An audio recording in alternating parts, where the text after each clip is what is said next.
arbitrationagreements.org. Today we are talking about a key term in dispute resolution, the resistance point.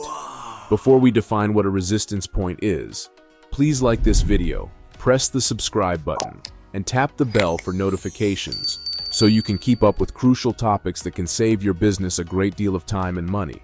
The resistance point is the lowest acceptable outcome an individual or a party is willing to accept in a dispute or negotiation. It's a term used in a broad range of contexts, from business and labor negotiations to international diplomacy.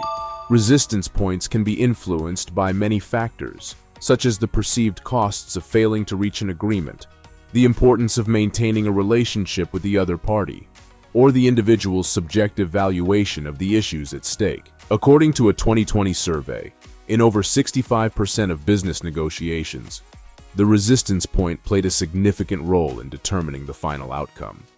However, identifying a resistance point is not always straightforward. In fact, in a study published in the International Journal of Conflict Management, it was found that negotiators often keep their resistance points hidden to maintain bargaining power. Here's an interesting fact.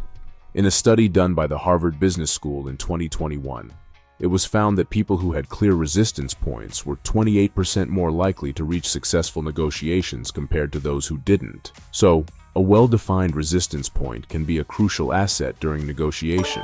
Not only does it set the boundary for what one is willing to accept, but it also aids in achieving a satisfactory resolution.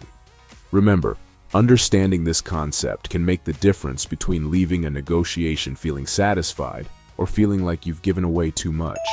To learn more about resistance points, please visit arbitrationagreements.org. That's where you can buy any alternative dispute resolution service or program you need right away and find lasting resolutions quicker.